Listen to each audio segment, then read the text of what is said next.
Recently, I was looking through some old storage and I stumbled across some old DVDs of films I watched back when I was younger. I felt some nostalgia for these classics before wondering if my opinion has changed of them. So that's what I'm going to be doing today. I'm expecting 90% of these films to be utter shit, which my innocent 7-year-old mind assumed to be absolute masterpieces, and I'm sure any remnants of nostalgia I have for these will be shattered soon. So I've picked out some films which I thought would be interesting to rewatch, and I'll give my opinions on the movie before I watch it, after I watch it, and what I would rate the movie. So, without further ado, on we go. So first up, Monsters Inc. I remember the vague story. Mike and Sully are working for this company which harvests screams from kids to get energy, and then a kid called Boo gets out and they've got to hide her and get her back. I also remember the jazz score was cool. I liked all the different monsters, I guess, but to be honest I was pretty much indifferent about this film when I first watched it as a young boy. I liked it, but it didn't really stand out to me. Oh wait, shit, I nearly forgot about the I'm watching you Mike Wazowski lady. She actually kind of scared me when I was younger. Anyway, I'm interested in seeing how this one turns out, since I've heard it's actually pretty good. So, what did I think of Monsters Inc? I was completely and utterly blown away at how great this film was. I am so glad I rewatched this film, because it helped me to understand and respect how amazing it is. First off, it has to be one of the most creative films I've ever seen in my life. The concept of monsters living in their own world where they travel to children's bedrooms at night to harvest their screens for energy is not only a neat idea, but it is executed perfectly by Pixar. The amount of effort put in to build and show the audience this unique and interesting monster world is amazing, with the first 20 minutes introducing you to it perfectly. I also forgot how brilliant Sully and Mike are as protagonists, being so likeable, funny, and the voice actors do a brilliant job. Their relationship in this movie is so real. They just work so well together, and when they have their argument, it's genuinely sad to watch. The other characters shine too, like Randall, who is such a threatening and interesting villain who is perfect for this movie. The other twist villain is also revealed early enough to be built up as a threat and is even hinted to be a twist villain beforehand. Even the one-off characters shine, such as the sock guy whose running gag and payoff at the end never failed to make me laugh. This entire film is oozing with creativity, not only from this world, but also places such as the Himalayas, and who could forget the amazing door scene? Unforgettable and absolutely brilliant. The score fits this movie perfectly too, and is honestly a banger. Not just the opening credits, which everyone remembers, but the introduction to the scare floor had perfectly fitting music as well. I haven't even gotten to the story yet, and it's amazing. The relationship between Sully and Boo is heartwarming, and fuck man, the ending nearly made me cry. The action sequences were great and never felt forced in, and I could go on about the countless other brilliant parts of this movie. One thing I wasn't a fan of was how Mike and Sully's resolution felt really quick and like it was skipped over, maybe it was cut from the final product. But I can easily forgive that for how brilliant the rest is. A stunning film, oozing with creativity that I'm so glad I rewatched. I genuinely do not see anything topping this. A solid 9 out of 10, completely deserved. Now, this is where I expect this video to go downhill. This seems like such a random choice, but I remember watching this film when I was younger and I thought it was some kind of underground movie that no one had ever seen before. It's made by DreamWorks, and by the looks of the cover and from what I remember, I don't think this is going to be a good one to sit through at all. However, I honestly don't remember much about this movie, which will make this more interesting, but also maybe a bad sign. I remember like the turtle guy, the raccoon main guy, and how they were like scared of going over the hedge or something, but like that's pretty much it. It's not a great sign, but I'll try and keep a positive mindset however, and we'll see how it goes. I was pleasantly surprised at Over the Hedge. While it's no masterpiece, it's a fun film about animals trying to steal food from humans. I love the arcs that RJ and Vern go through, with RJ learning not to be so selfish and manipulative, and Vern learning to be more trusting and open to people. While RJ seems like an arsehole on the surface, the movie does a good job at explaining he acts like this because he's never experienced what it's like to have a family before, And of course because he's scared of getting killed by one of the many antagonists, the bear. The film does a great job at raising the stakes, with RJ getting threatened to be eaten by the bear right at the start of the movie, which keeps the audience interested and makes you actually want to root for him. The other villains in this movie are brilliant too, with the neighbourhood watch lady simply finding these animals an annoyance at the start, with her hatred developing into wanting to murder all of them. Of course, I can't talk about villains without talking about the Verminator. He's hilarious and genuinely threatening, as exterminator who takes his job way too seriously and sets up elaborate traps to kill all the animals. The main characters are alright, being voiced by famous celebrities who do a decent job, and most of them get given some depth, but it's hard to look past how they're used a lot of the time for slapstick to appeal to the kids. The story's nice, and I've got to compliment how the antagonists get their comeuppance all in one go by the end. This movie had some really memorable scenes too, such as the heist the animals pull off to get the food back, and of course Hammy's slowing down time sequence was simply unforgettable. Wait, hang on, does this mean Hammy is literally moving faster than the speed of light? What? If I were to complain about some parts, it would be that it does kind of slow down at some bits, and it's not super funny. Also, the animation is kind of meh. I guess it was okay for 2006, but some of the humour's pretty freaky to look at. All in all, welcome surprise, perfectly good 6 out of 10.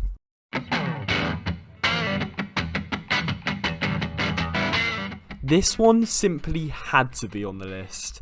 I remember really enjoying this as a kid, and I was really intrigued to watch it again for the first time in years, because from what I've heard it's actually really good, and there's a lot of adult humour throughout, which I probably missed as a kid.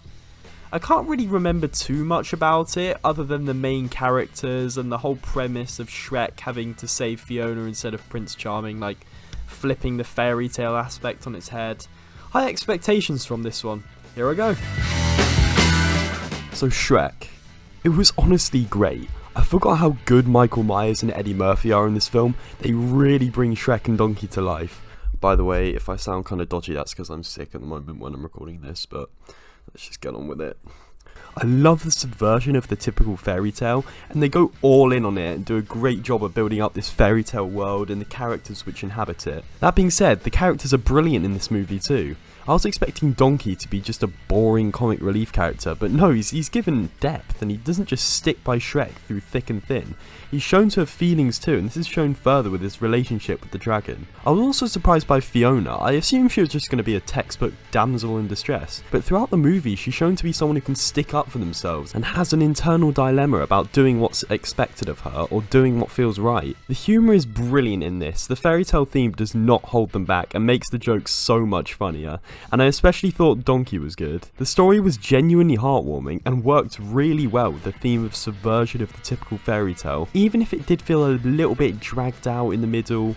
It's really nice to see all these characters have an arc, with Shrek learning he can be loved and to not shut everyone out all the time, and Fiona learning to forget about this fantasy she's been expecting her whole life. Overall, this made the message of the film amazing and fitted perfectly. But how could I forget Lord Farquaad? Even though he's in it less than I remembered, whenever he's on screen, he's always entertaining. His character is so perfect, a ruler who doesn't care for anyone else but himself, who just wants to be king and have a beautiful wife. So many of his lines are so fitting yet hilarious, such as when he says, "Some of you may die, but that is a sacrifice I'm willing to make." Top tier. There are so many other small hilarious visual gags, such as the guards holding signs for the audience, and all of the side characters, such as like the 3 blind mice and the gingerbread man. Finally, the score for this film is just so perfectly fitting. All star at the beginning, and I thought love was only true in fairy tales at the end is the cherry on top. Overall, this film knows what it wants to be and executes it brilliantly, with amazing humour and an excellent story, even if it does slow down at points and doesn't get to explore as much as they could have. I'm really glad I revisited Shrek, and I'm happy I can still enjoy it now. I'm giving it a 7 out of 10, a hilarious, brilliant movie.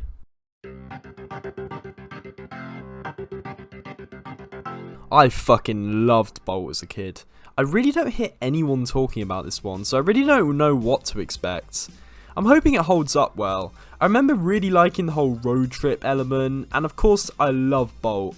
I'm really hoping that's because he was a good character, not because he's a cute dog and I was a stupid 8-year-old. I also remember the cat and the guinea pig, although to be honest I can't really remember much else from this movie apart from the styrofoam bit, which I thought was the funniest thing in the world.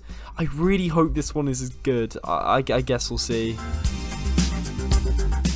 Man, I really wanted to like Bolt, I really did, but goddamn, now that I'm older, I've realised that this movie just isn't very good. It's pretty much just a oh look, cute dog, but he loses owner, poor cute dog, please feel some sort of emotion. I guess the premise of Bolt thinking he's actually a crime-fighting superhero is unique, but it just leaves so many questions. First off, why did the studio put in all this time, effort and money just to keep this facade up for a dog?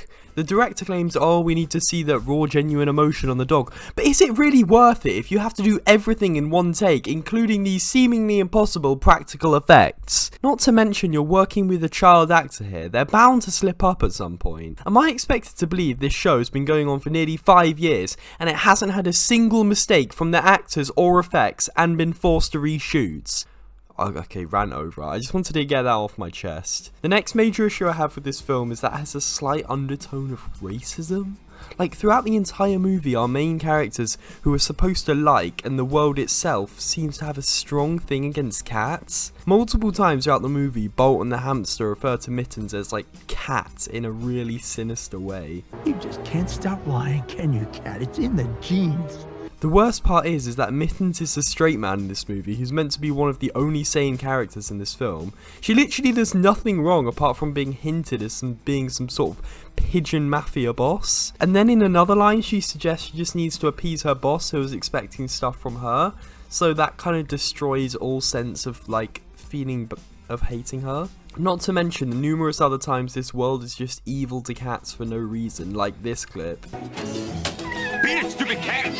But seriously, I don't actually think the writers intended to create a racist undertone here. I'm pretty sure they just hate cats. The only problem with this is that it makes us hate our main character and side character and the people in this world they've built up. Also, the story in Bolt just drags on so long. I thought the film was halfway done, but I checked and I was only a quarter of the way in. Still, I don't mind the emotional moments in this film, even if they are trying to force emotion out of you with a cute dog. Also, I didn't mind the score. There's No Home Like the Way You've Got was alright, but still, nothing Pixar level.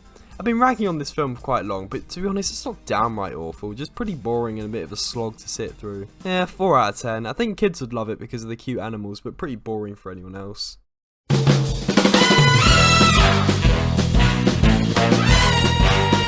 I loved The Incredibles as a kid. I think that was mainly due to the fact that I used to think superhero families were cool, which was shown by my enjoyment of one of the worst shows of the early 2010s, The Thundermans. Luckily I realised how goddamn awful that show was years ago, but I really hope that this isn't a reflection of what The Incredibles has in store. From what I remember, I think Dash was my favourite. I also do remember the jungle parts. Oh, and of course Edna, she's just unforgettable. Again, I really hope this one holds up because I remember loving it, but we'll just have to see.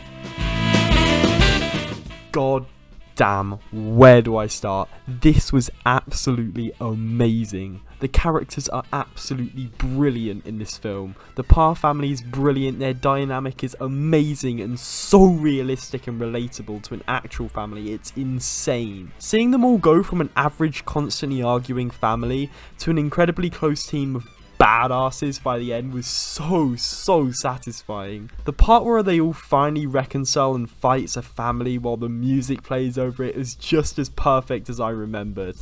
I could go on about how much I love this family, but I need to talk about some of the other amazing characters in this movie, such as Edna, Frozone, and possibly the greatest Pixar twist villain. You know, scratch that, villain of all time, Syndrome.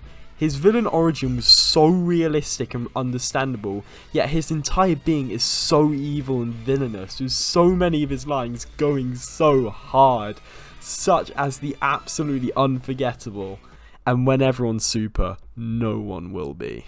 Not only that, but he's just hilarious. Some of the shit he did got me rolling. The only complaint I even have in this whole film is probably Mirage. The will they won't they cheating thing kind of got on my nerves, and even though she ended up helping them in the end, she was still so unlikable. Still, she's pretty much ignored for the last half of the film, so it's acceptable. I just love the vibe of this film. I'm such a sucker for the futuristic high-tech island shit, and even the urban city in the Parr household was nice to experience. While not as good as Monsters Inc., the humour in this was brilliant. I love the never wear capes thing, and who could forget the tricycle kid. The animation is top notch for 2004 and holds up really well today. I especially love the character design, with Mr. Incredible being huge and more rectangular, while Mrs. Incredible's more slimmer and rounder. And no, I'm not simping per, stop! I want to talk about so much more, but all in all, this movie is absolutely amazing and held up even better than I remembered. A well-deserved 9 out of 10. Goddamn brilliant. This honestly wasn't as bad as I was expecting. I'm so glad I got to really appreciate the masterpieces Monsters Inc. and The Incredibles for what they are, and I still had some fun with Shrek and Over the Hedge. It kinda sucks that my view on Bolt has been soured, and I don't think I'll ever be watching that one again. This video has also given me a newfound appreciation for Pixar. I forgot how amazing some of their early 2000s movies were, and I'm definitely going to be watching some more. But yeah, that's been it from me. Bye!